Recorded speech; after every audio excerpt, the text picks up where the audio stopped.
Now to issues of the environment. The Lagos state government has decided to partner with the Israeli government to find a lasting solution to the environmental challenges facing the state, especially in the area of waste management. Now take a look.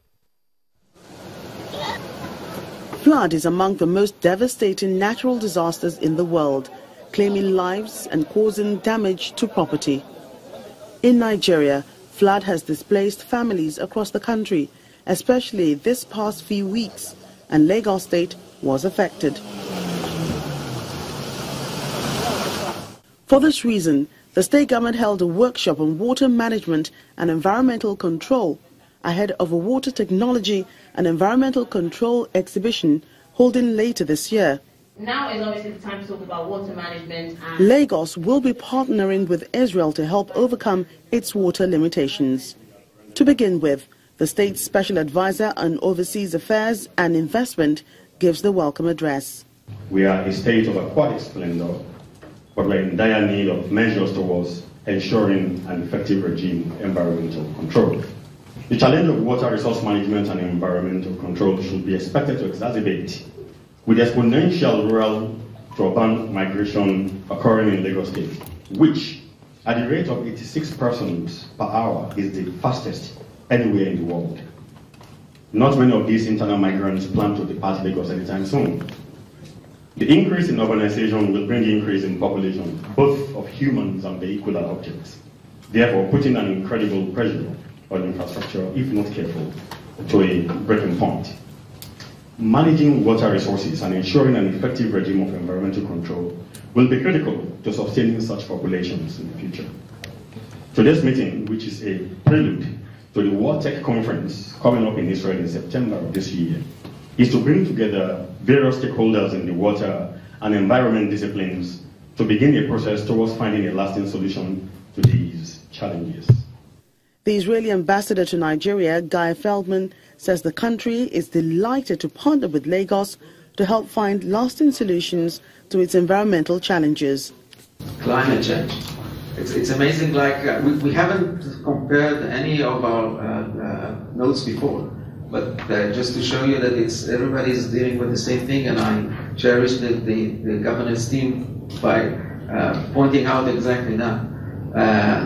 This is climate change. It has a lot of impact. Some of it are not even talked about. For example, talking about the ice melting.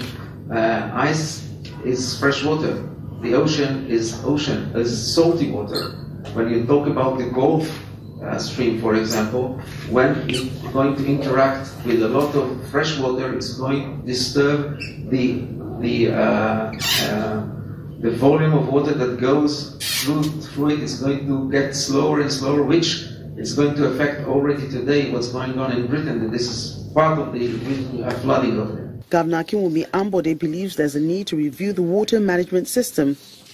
There's hardly a better or more pertinent time for a sensitization workshop, such as we're holding today, which looks into the issue of water management and environmental control. For the past few days, the state, and indeed most parts of Nigeria, have witnessed torrential rainfalls which are quite unprecedented. If we have learned anything in the ongoing flooding, it is that there is an immediate, even urgent need for us to embark upon a review and re-engineering of our canals and drainage systems. This must be pursued hand in hand with a clear and crystal re-envisioning of our water management system. So in effect, what we should immediately pursue is a holistic solution to what is certain to be a recurring problem. It must be a sincere collaboration between government and its citizenry. Here lies the input of today's gathering. Israel, which Lagos State has decided to partner with in developing water technology and environmental control, is one of the first countries to successfully overcome its limitations in water resources. Our intention is to explore a wide area of technological advancements and possibilities to ensure that we obtain the best solution to a rather nagging problem. WATEC is a regular conference hosted by Israel, and it is our hope that as a state, we'll be present at the forthcoming WATEC conference in Israel later in the year to take advantage of what we believe is the state-of-the-art technology that is happening in Israel that we can also apply to Lagos. Now it's time for the questions. We can actually have inbuilt rain harvesting techniques in our infrastructure delivery henceforth. So I think that is something that we should be looking at, rainfall harvesting. We should also look at surface runoff management, aquifers management. These are ways we can reduce the inflow of water into the lagoon as we're complaining about. So I don't know if Israel has the technology, to manage that. What is going to be done to protect our shoreline? The erosion and the ocean surge is very high in that area. I've been there so many times. But it's something you have to continue doing. It's not something you can magically put in place. It takes a while to do it. There's some environmental issue you have to deal with, and you have to construct it. So it's a matter of months. You'll be well protected. And the governor responds.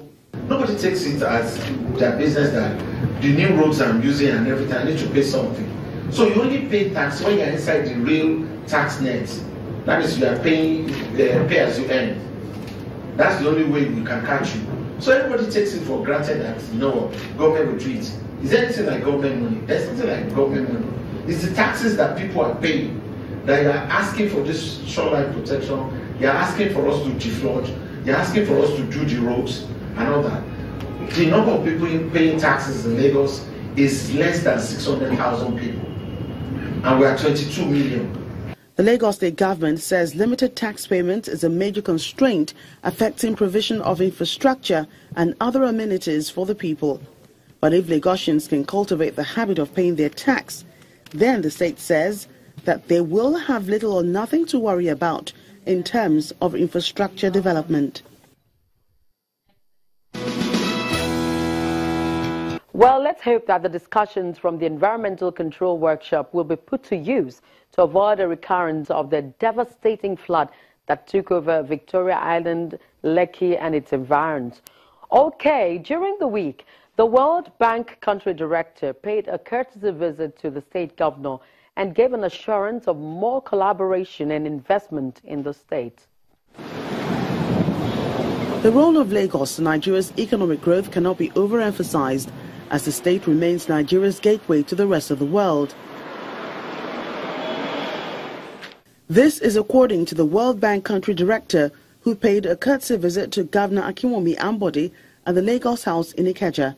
He says the giant strides being recorded by the present administration in the state has received global attention, and the World Bank is proud to be a part of this transformation. This is a courtesy call that the objective of it is to maintain and capitalize on the positive momentum that we have created through our partnership over the many years, and also to see how we can leverage that partnership in helping you, supporting you, achieving your vision for an urban transformation in Lagos. Governor Ambode appreciates the World Bank for its immense contribution to the state, saying Lagos is working hard to improve on its transportation system. Lagos State stands out to be the first state that will actually receive a budget support from World Bank. It's never been done before, and we're very grateful that the 3 DPOs were well executed, and also to showcase the performances that were actually received from it. We're priding ourselves that we have a BRT system that is working in Lagos presently, that runs from Ikorodu to CMS. But of course, the whole of the infrastructure that was put in place was from the World Bank facility.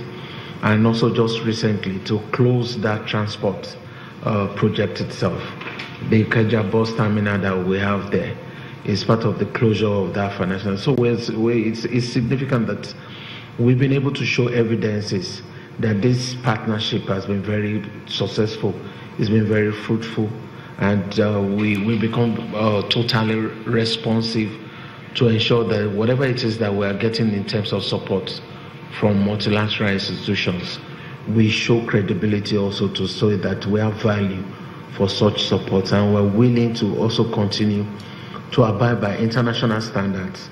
With this visit by the World Bank, it's believed that bilateral ties will become stronger and create the opportunity for other investors to partner with Lagos State.